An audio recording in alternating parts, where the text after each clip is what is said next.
Assembly ఎన్నికల్లో ఓడిపోయిన దగ్గర నుంచి గులాబీ పార్టీ పరిస్థితి రోజు రోజుకు దిగజారుతుంది. కష్టం వచ్చినా నష్టం వచ్చినా కేసీఆర్ వెంటే నడుస్తాం, పార్టీ మారే ప్రసక్తే లేదు, అసలు ఆ అవసరమే లేదు అంటూ పార్టీ మార్పు వార్తలపై స్పందిస్తూ పెద్ద పెద్ద సవాళ్లను చేస్తున్న నేతలే తెల్లారితే కాంగ్రెస్ కండువానో కాషాయి కండువానో కప్పుకొని కనిపిస్తూ షాకుల మీద షాకులు ఇస్తున్నారు. పెద్దపల్లి సిట్టింగ్ ఎంపీ వెంకటేష్ నేతతో మొదలైన వలసల ప్రవాహం మెల్లమెల్లగా ఊపందుకొని ఇప్పుడు జోరుగా నడుస్తుంది.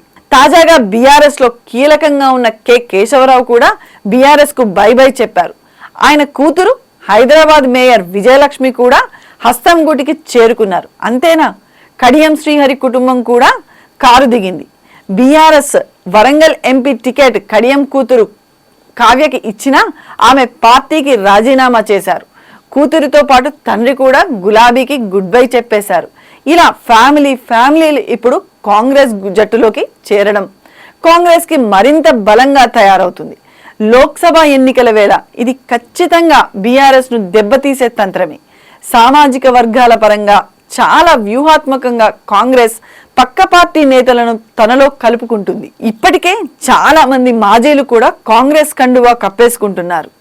రాష్ట్రంలో పరిస్థితులను చూస్తుంటే సీఎం రేవంత్ రెడ్డి చెప్పిన మాటలు నిజమే అన్నట్లుగా కనిపిస్తున్నాయి. తాను గేట్లు తెరిస్తే బీఆర్ఎస్ పార్టీ మొత్తం ఖాళీ అవుతుందని, కేవలం కేసీఆర్ కుటుంబ సభ్యులు 3-4 మాత్రమే మిగులుతారని సంచలన స్టేట్మెంట్ ఇచ్చారు. ఆ మధ్య ఇక్కడ ఇంట్రెస్టింగ్ టాపిక్ ఏంటంటే, ప్రభుత్వం ఏర్పడిన మొదట్లో బీఆర్ఎస్ నుంచి ఎవరొచ్చినా తీసుకునేదే లేదని, ఆ ఇంటి మీద పిట్ట ఈ ఇంటి మీద వాలితే కాల్ చేస్తా అంటూ వార్నింగ్ ఇచ్చిన సీఎం రేవంత్ రెడ్డి ఇప్పుడు ఏకంగా గేట్లెత్తేశారు.